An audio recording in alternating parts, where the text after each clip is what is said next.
संतान सप्तमी व्रत कथा पूजा विधि। यह व्रत संतान प्राप्ति एवं उनकी रक्षा के उद्देश्य से किया जाता है। ऐसा माना जाता है कि संतान सप्तमी के व्रत के प्रभाव से संतान के समस्त दुख परेशानियों का निवारण होता है। संतान सप्तमी व्रत। संतान सप्तमी का व्रत माताएं अपनी संतानों की लंबी आयु के लिए रखती है। इस व्रत के दिन किसकी पूजा और किस तरह से की जाती है, इसकी जानकारी आपको हम नीचे दे रहे हैं। इसे ध्यान से पढ़िए। संतान सप्तमी कब मनाई जाती है? यह व्रत हिंदी पंचांग अनुसार भादो मास शुक्ल पक्ष की सप्तमी के दिन मनाई जाती है। इसे ललिता सप्तमी भी कहा जाता है। हर वर्ष संतान सप्तमी मनाने की तिथि की अलग अलग दिन होती है। संतान सप्तमी व्रत कब है?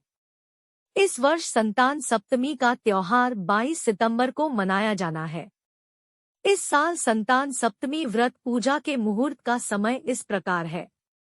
संतान सप्तमी 2023 शुभ मुहूर्त एवं तिथि।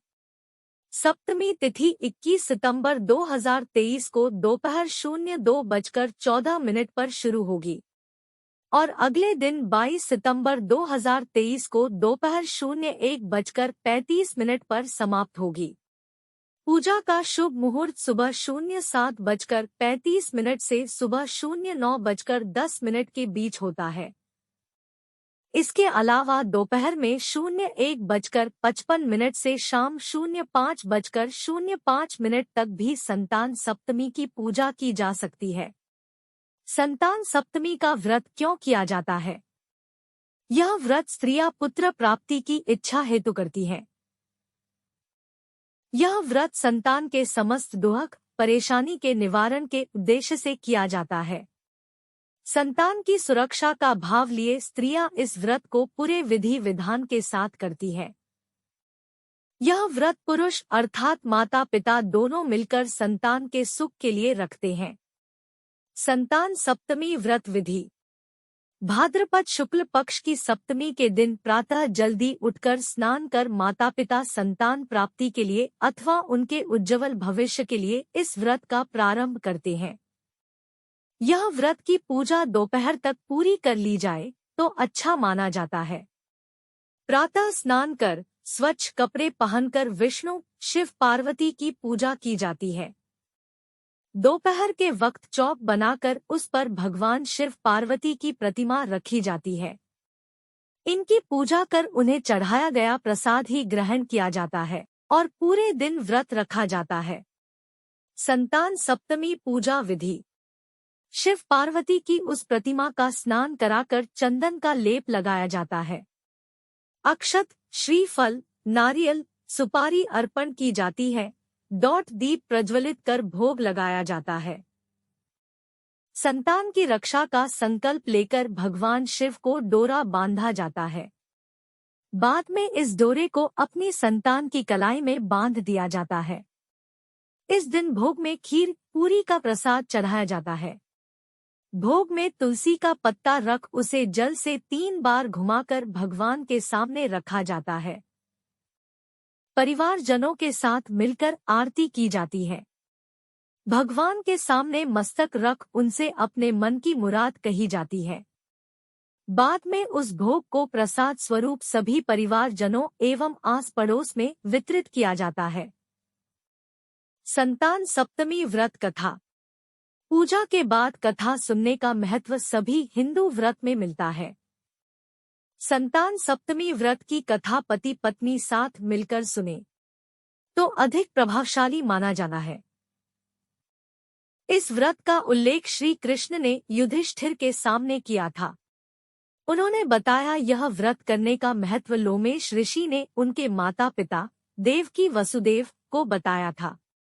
माता देवकी के पुत्रों को कंस ने मार दिया था, जिस कारण माता पिता के जीवन पर संतान शोक का भार था, जिससे उभरने के लिए उन्हें संतान सप्तमी व्रत करने कहा गया। लोमेश ऋषि द्वारा संतान सप्तमी की व्रत कथा। अयोध्या का राजा था नहुष, उसकी पत्नी का नाम चंद्रमुखी था। चंद्रमुखी की एक सहेली थी जिसका नाम रूपमती थी, वो नगर के ब्राह्मण की पत्नी थी। दोनों ही सखियों में बहुत प्रेम था। एक बार वे दोनों सरयू नदी के तट पर स्नान करने गई। वहां बहुत सी स्त्रियां संतान सप्तमी का व्रत कर रही थी। उसकी कथा सुनकर इन दोनों सखियों ने भी पुत्र प्राप्ति के लिए इस व्रत को करने का निश्चय किया, लेकिन घर आकर वे दोनों भूल गई।